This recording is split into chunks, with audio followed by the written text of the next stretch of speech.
mga manay and welcome sa ating kusina. Ayan, so muli ako po ang inyong madiskarting nanay. At alam ko naman, nakita nyo na kagad yung title, no?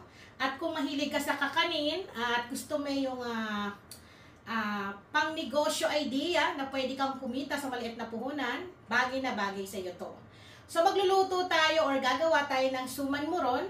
At sa mga nanonood natin dyan sa parting Visayas, ito ay sikat na delicacy na kakanin na talaga namang babalik-balikan mo. Kasi alam niyo po ba yung pagluluto nito sa mga authentic na gumagawa nito is talagang maproseso. Mula sa malagkit, ibababad, ipapagiling, so magdamag talaga yung proseso. Pero kapag natikman mo, ay sigurado, babalik-balikan mo. Pero dahil nga sa panahon natin ngayon, mas pinapadali na yung pamamaraan, paggawa nito, mas mapapadali yung paggawa natin. Pero syempre, dun pa rin tayo sa authentic na gumagawa nito, di ba? Pero dahil nga may mga viewers tayo na gusto nga kumita sa maliit na puhunan at mahilig sa kakanin gaya ko, bagay na bagay sa iyo to. So gagawa tayo ng suman moron tsokolate. So alam naman natin kapag suman moron tsokolate kagad yun naiisip natin na may kasamang mani. Tapos sasamahan pa ng mainit na kape, talaga namang mabubusog ka. Kaya naman, tara na nga. Nandito na sa gilid ko yung dahon ng saging na aking gagamitin para sa pagbabalot natin mamaya. Kaya naman, tara na. At atin ang umpisahan. Bale, ang uunahin natin ngayon ay gagawa muna tayo ng white moron, so puting kakanin. So, dalawang klase po ng bigas yung aking ipapakita sa inyo at ayun ang ating gagamitin. So, meron tayong 2 cups ng glutinous rice flour. Then, 1 cup ng rice flour. Itong dalawa na to, mga manay, ay makakabili na kayo sa mga grocery na malapit sa inyong lugar. Pwede rin sa palengke, meron din po. Para hindi na kayo magigiling. Pero kung wala talaga kayong mabilhan, pwede kayong gumamit mismo ng malagkit na bigas, i-blender, pinuhin. Pwede rin ang bigas. So, mas mainam na yung bigas na gagamitin natin kung kayo ay magbe-blender, yung magandang klase, yung malambot. Para po maganda yung kalabasan ng inyong kakanin. Then, meron tayo ditong white sugar, kasi nga ito ay puti. So, kailangan natin puting asukal din yung gagamitin natin. Maglalagay tayo ng konting asin, pambalance, para hindi nakakaumay yung ating suman. Then, mag-a-add tayo ng konting vanilla. So, ang gamit ko ay Bakersfield French Vanilla. Meron din tayo ditong gata ng niyog. Ito pinagsama ko na. Una at pangalawang piga. So, nandiyan naman sa screen yung mga exact na sukat ng bawat sangkap na ating gagamitin. So, bali ang gagawin natin ay isasangag muna natin tong dalawa. So, bago natin lalagyan ng ating mga gata at sugar. So, bahagya lang naman. So, ilagay na natin to sa ating pan. Lalagay ko na yung ating malagkit na bigas. Ayan. Then, yung giniling na bigas. Pagkatapos nun, haluin natin. So, isasangag lang natin siya ng mga 3 minutes bago natin ilalagay yung ating gata at yung sugar. Gumagawa po ako ng suman moron minsan purong bigas. Then, minsan, purong malagkit. Kaya sa mga magtatanong kung pwede ba puro malagkit or pwede ba puro bigas kasi kulang yung ano ko, pwede naman po. So, eto, kaya pinaghalo ko yung malagkit at yung bigas para hindi siya ganun kahirap balutin at hindi siya yung sobrang lambot kasi kapag purong malagkit, sobrang lambot at talagang makunat. Pero yung natitikman ko po sa kaibigan ko, ang ginagamit niya ay as in bigas lang po. Pero magandang klase dapat ng bigas. Pagkatapos nun, binababad po nila ng magdamag. Then, kinabukasan nila ipapagiling. So, iba-iba ng way po ng paggawa ng suman moron. Kaya dun sa mga nanonood, na nagko-comment, hindi ganyan yung paggawa. So, meron tayong kanya-kanyang pamamaraan. So, kung ano yung tingin ninyo na sa inyo masarap at maganda yung pagkakagawa, doon na lang po tayo. So, ito ay ating version. At dahil nagki-crave din kami sa suman, ayan. So, pwede kasi nyo itong i-stack. So, halu-haluin para po pantay at hindi naman masunog yung part na nasa ilalim. Then, after 3 minutes na ating paghahalo, ayan, maaamoy nyo naman na mabango na, parang meron tayong naamoy na parang, alam mo yun, nasusunog-sunog na bigas. So, pwede na yon. Pero, kailangan po yung apoy katamtaman lang ha, hindi po malakas. Ang gagawin natin, maglalagay na tayo ng gata. Then, habang hinahalo natin, or nilalagay natin yung gata, kailangan haluin din yung ating powder na bigas. Ayan. Then, continuous, ilalagay din natin ang sugar.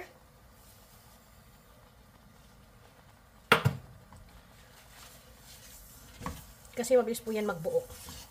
Kaya kailangan continuous ang paghalo. At maglalagay tayo ng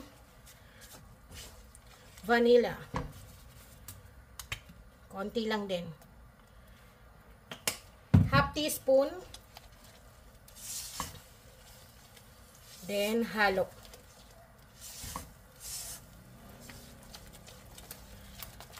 So, kailangan po ang paghalo ay siguraduhin na magiging para siyang clay.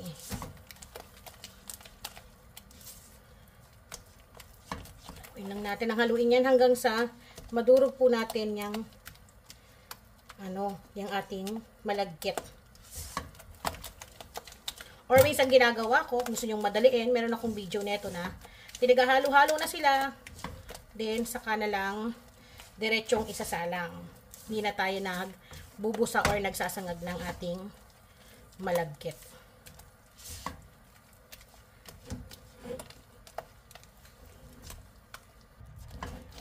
Yung pagluluto nga lang neto, pag ganito, nakakangalay. Kasi bawat halo mo, kailangan ipaplatin mo ng ganyan para nadudurog yung ating powder. Hindi siya nagbubuo-buo.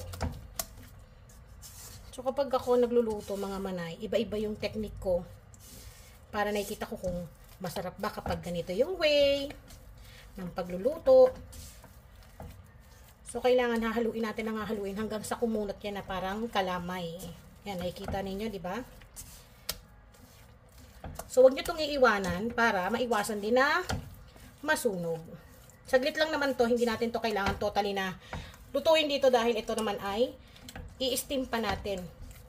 Basta nakikita nyo na ganito na yung texture niya, ayan, nagiging smooth na, malapit na yan maluto. Or malapit na tayong matapos dito sa ating white moron.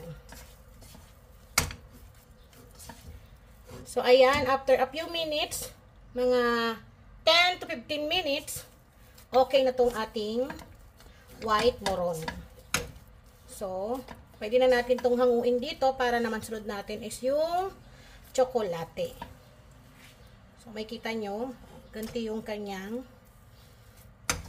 kailangan na texture. Hindi siya yung sobrang kunat, hindi rin siya yung sobrang lambot, at hindi rin siya yung sobrang maaligasgas. Saktong-sakto na pang-suma natin. Ayan. So, kapag ganyan na, pwede na natin tong hanguin dito. Ilipat ko sa ating lagayan. So, lipat muna natin dito.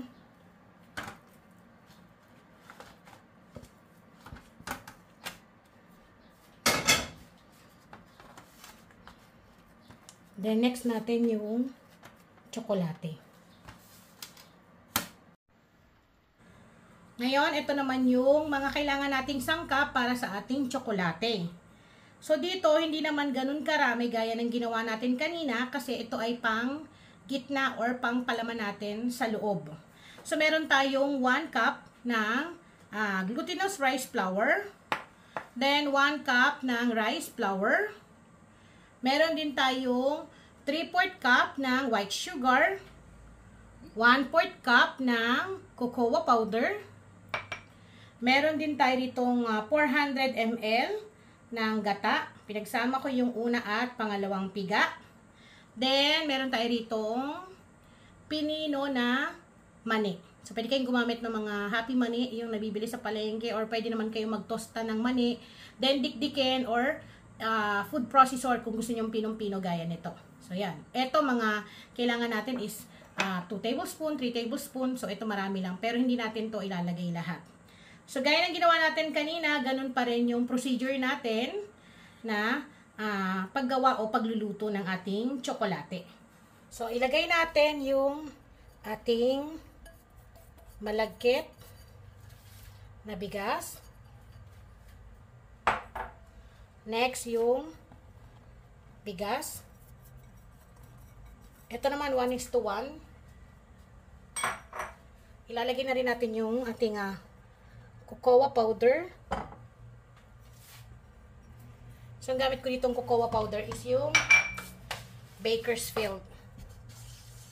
So, isasangag ko lang to ng bahagya. Mga 3 minutes sa katamtamang apoy. So, huwag yung lalaksan. Kailangan katamtaman lang. Ngayon, after 3 minutes, gaya ng ginawa natin kanina, maglalagay na tayo ng ating gata. Isunod ang ating white sugar, pwede rin ang brown sugar. Then, ilalagay na rin natin yung ating pinino na mani. So, hindi natin ito ilalahat. Kalahati lang nito. Mga 3 tablespoon. Kasi, mahirap naman kapag sobrang dami. Then, haluin natin. Dahan-dahan hanggang sa ma-absorb ng ating malagkit yung ating gata.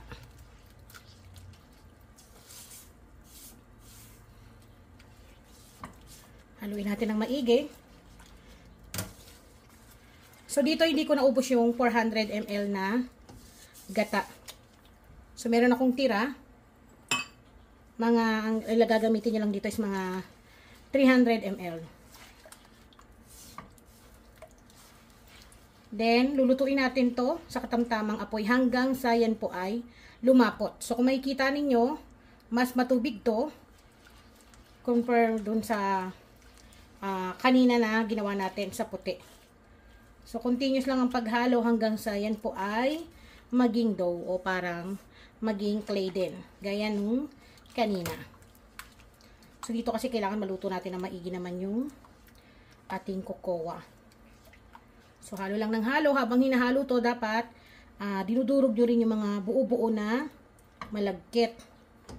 Yan, kailangan durugin ninyo para wala namang matigas sa inyong suman.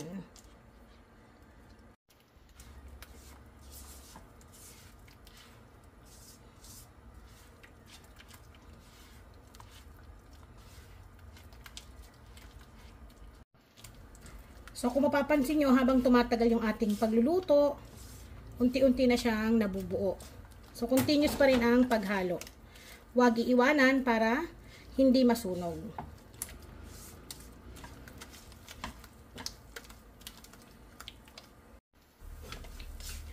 Ayan. Malalaman nyo naman kapag ito ay okay na, kapag shiny na siya, tapos yung kulay niya, brown na o tsokolating-tsokolate na. Then yung nakikita nyo yung buo-buo na yan, yan yung ating mani na nilagay kanina.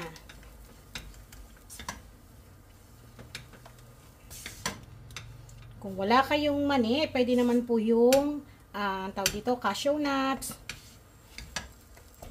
Or kung ayaw niya naman, huwag nyo nang lagyan. Pero kasi yung ganito, yung suman moron, tsokolate, meron po talagang maning nakahalo. Kasi masarap yan kapag nakakain mo. So, panapit na to.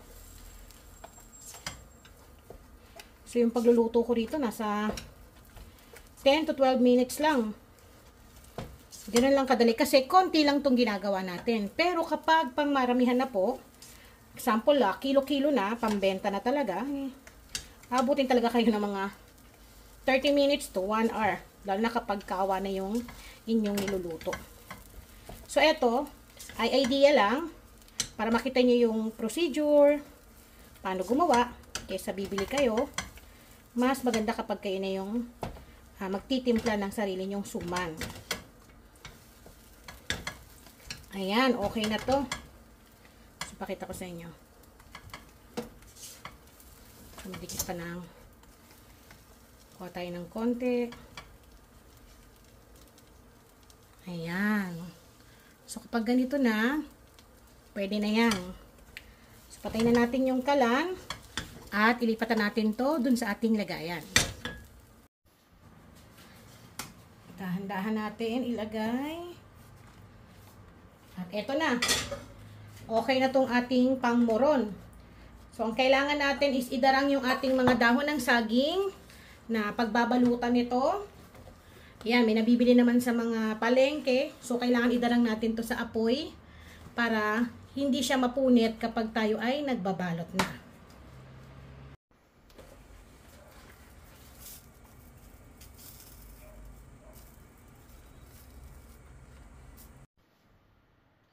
At eto na, tapos na yung ating pangsuman sa muron. Pero hindi pa natatapos kasi tayo ay magbabalot. So, nakaready na yung ating dahon ng saging. And again, hindi ko napakita na naglagay tayo ng asin kanina So, lagyan nyo ng asin yung inyong white muron. Pero kahit naman wala nun is okay lang. Pero yung asin kasi, nakakatanggal siya ng umay sa ating suman. Then, eto na yung ating pangmuron. Ayan, yung tsokolate at puti. So, binalutan ko siya ng dahon ng saging para hindi siya mag-dry. Then, kakailanganin natin ng panali. Ayan. So, eto na order lamang to online. Then, kailangan natin ng panukat. So, kung pambenta, kailangan talaga mas mainam na meron kayong sukatan para pare-parehas yung laki, yung kapal ng inyong suman, lalo na kung ipang-nenegosyo ninyo. So, ito po ay half cup, pero malaki to. So, nagamit tayo ng maliit-liit dyan. Ayan. So, pwede na yung mga 1/4 cup. Ayan.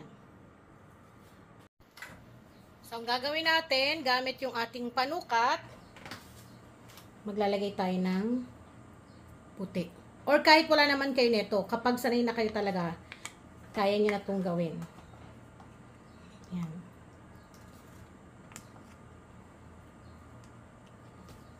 Pagkatapos niyan, maglalagay na tayo ng tsokolate.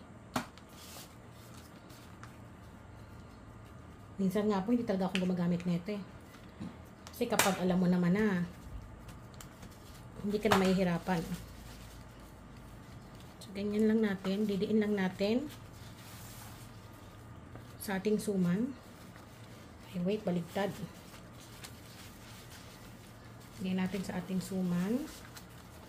Tapos, gagawin natin, kakailanganin natin ng panali. So, yung panali natin kailangan, hihigpitan nyo na maigi. So, kapag sanay na kayo sa ganito, yung iba ang gamit po, tawag dito yung plastic straw na panali. Pero nasa inyo kung ano yung tingin nyo, gamay nyo. Doon kayo. So, huwag nyo nang putulin. Diin na ninyo. Punta naman kayo sa kabila. Ganyan. Para pagka ipit nyo, saka nyo ulit ipuhol. Then, cut yung magkabilang dulo. So, meron na tayong moron. Diba? Ganun lang kadali. So, gawa ulit tayo ng isa pa. So, bali dito, papakita ko sa inyo, kahit na di naman kayo magsukat, kapag tansyahan na lang, magagawa nyo na yan. Dinan nyo lang. Ang pag-ganyan. Tapos yung tsokolate natin.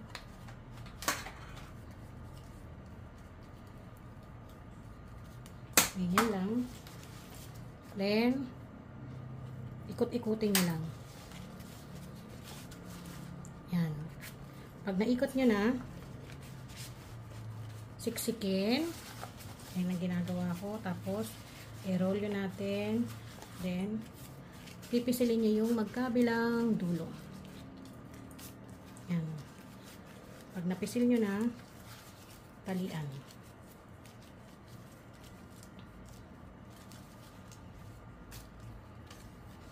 Sa iba, sanay na po talagang magtali ng ganito ha, kasi ginagawa na nila araw-araw. Ayan, naputol na. Kaya sanay na sila. Tayo, dahil baguhan pa lang tayo, ayan. Hindi naman natin to laging ginagawa. Pero ako mga manay, nung ginagawa ko to pambenta, i-steam ko siya ng ganito, tapos binibenta ko siya ng nakaslice na. Yan, bulit natin. Siguro naman marunong kayo magbuhol, di ba?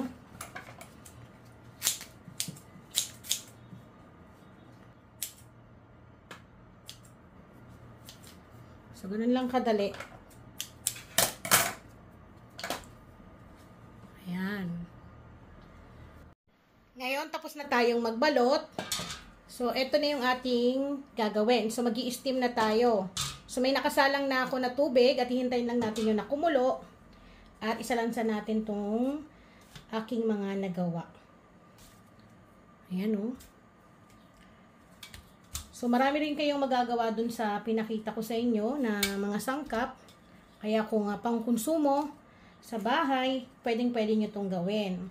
Tapos, para hindi kagad mabilis mapanis, ilagay nyo po sa freezer. So, tumatagal to kahit isang buwan sa freezer. Tapos, kapag kakainin ninyo, ilagay nyo lamang po, isapaw nyo lamang po sa inyong niluluto na kanin. Pag painin na yung kanin, maglagay kayo para ma-steam siya. Then, pwedeng-pwede na ulit kainin. So, ito yung ating nagawa. Ilang peraso to? Bali, 2, 4, 6, 8, 10, 12, 14, 16. 16 pieces na muron yung ating nagawa sa ating recipe. So, isasalang na natin to. So, dahil konti lang to, bali, steam lang natin to ng mga 20 minutes. At kapag kumukulo na yung inyong tubig, hinaan nyo na lamang po yung apoy. So, katamtaman lang para po hindi pumutok-putok yung ating dahon ng saging. Madali na rin naman yan maluto, kaya ilang minuto lang ay okay na. So, 20 minutes, balikan natin yan. Ayan. So, after 20 minutes, napatay ko na yung ating kalan. So, pwedeng-pwede na tong pambenta, panghandaan, lalo na kung meron kayong okasyon na parating sa inyong pamilya. So, mas nakakatipid kapag kayo yung gagawa. So, ganyan lang. Kailangan katamtaman lang ang apoy para hindi puputok yung inyong dahon ng saging. So, pwede na natin tong iserve. So, kukuha na ako ng isa dahil gusto ko na talagang tikman. Siyempre, buksan natin magkabilang gilid.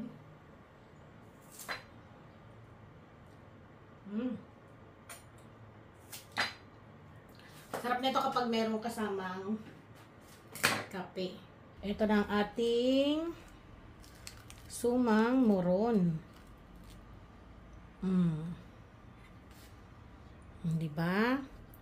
So, kapag purong malagkit at may halong bigas, malagkit na malagkit, madikit pa rin siya. Pero kapag naghalo tayo or purong bigas naman yung ginawa natin, hindi siya ganito ka-sticky. So, kain po tayo.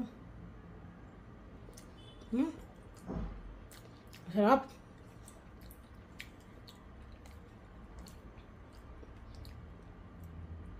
Hindi nakakaumay kasi sakto lang yung tamis.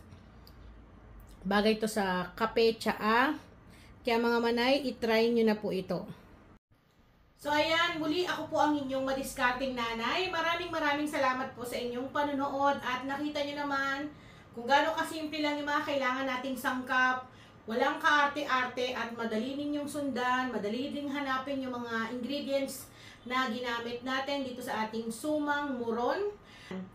Magkita-kita po ulit tayo sa susunod. Again, ako po ang inyong madiskarting nanay at comment down below sa may mga request pa dyan na gustong ipaluto kay Manay. Gawa natin ng version dahil may naka-ready na akong next na recipe kasi request ng mga bata, kaya abangan nyo rin yon. Isang masarap na pang-ulam naman yon. At pwedeng panghandaan. So ayan, hanggang dito na lang kasi gusto ko na magkape. I-try nyo na to mga manay at i-comment nyo dyan kung anong resulta sa inyong naluto. So, ayan, maraming salamat po sa inyong panonood. Paalam! Sarap.